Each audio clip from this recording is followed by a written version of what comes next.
indigenous people of Biafra are giving food supplies to operatives of the Eastern Security Network being deployed to forests and villages to sustain them as they seek to flush out bandits and armed invaders. Sahara reporters learned that the Eastern Security Network operatives in about 4 local government areas of Ebonyi State were giving the food donations ahead of their deployment to the forests. Ipob from 4 local government areas in Ebonyi North contributed and bought these food items for our Eastern Security operatives. The Ipob leaders noted that the food supplies would enable the operatives not to go hungry while defending the state against Fulani bandits and terrorists. This last letter was different as the cases of kidnapping and killing went down. The Southeast is beginning to own up to its own security, an ESN top official noted. Although most Southeast residents are satisfied with the presence of Eastern Security Network, the Nigerian government and the military are discreetly searching for the camps of the operatives because they are not acceptable by the government. The Southeast governors have also not recognized ESN. The Nigerian Army last week deployed combat helicopters, gun trucks, and soldiers to search some suspected forests in the southeast state where the Eastern Security Network recently launched by Nnamdi Kanu was said to be camping. Sahara reporters had exclusively reported that the military search had been going on for days and had no time frame as the army was acting on orders from above. A video from the drones and hidden cameras believed to be installed by the Eastern Security Network captured the Nigerian Army helicopters, their vehicles and soldiers searching for the camp of the Eastern Security Network for possible arrest.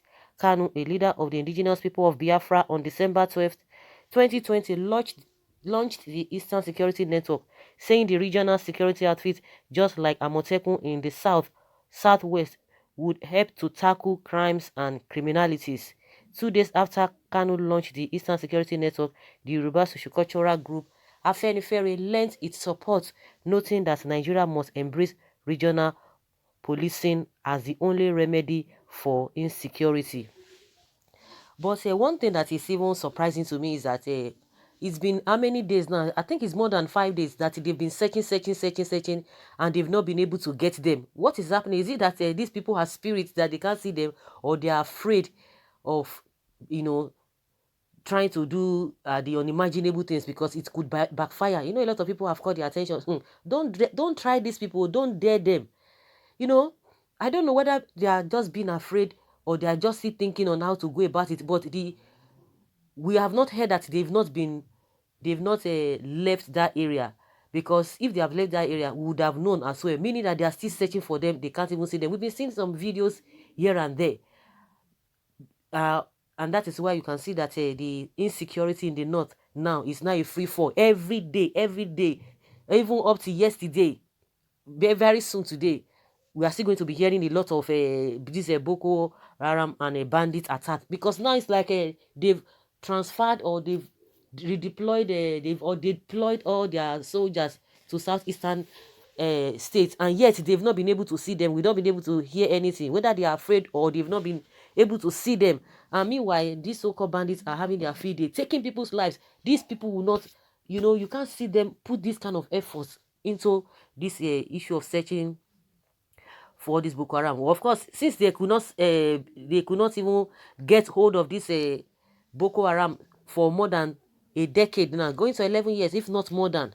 So I don't think it will be possible for them to see those who are really genuine, because you can't tell us that they are not seeing them, because the last time we see heard from the governor of Borno State, even while he was in his convoy, 2 times they've attacked him, 2 times. But the last one, he told us, that was what he said, that they saw the Boko Haram, from a far distance. He just told the security people not to bother because it will create, casualty. A lot of casualty will be experienced, or a lot of people will go in for it. So they just left them, and I was wondering that, like, seriously, you saw this Boko Haram and you left them, and that's why they have been going from one village to another, from one town to another. They will go and steal and loot the place and set all of those places ablaze. and yet nobody has been captured. The only people we see from the angle of the army or from the angle of the government is that repentant Boko Haram. Maybe in the next 6 months now, we are going to be seeing like a 500 people, 600 people of repentant Boko Haram. That is the only thing you will see. But for them to even capture them and even let them show them, they won't do that. The only thing you will hear is that they are repentant Boko Haram. Because if you are recording success, you arrest them, you capture them, then you show it to the Nigerian people, at least to know that yes, you are really working. But now they are just flexing their muzzle on Eastern Security Network. So he said that they have not been able to see the Eastern Security Network because I don't think it's supposed to take how many days, because they're always telling us that Southeast is a very small place. If it's a very small place, why is it that they have not been able to see them, or they are trying to avoid casualties because it might result to bigger distance? For these people in the first place to have even trained their people without even anybody knowing, it speaks volume. Honestly, it speaks volume. So what is there now? The other day we learned that some individuals were really going to supply them food, and I don't know, it's like it is this a boy that is really, they are really the so-called S-men. Maybe there's like there are many there. The reason why they were going to be many there because the governor really accepted them, because we saw in one of the videos last year where the police escorts, they were really escorting this Fulani S-men. It's like they gave them a particular place to reside, because most of the time we have not even heard much from other eastern states how they have been chased away, how this Fulani Esme has been chased away, but it's only in that Ebonyi.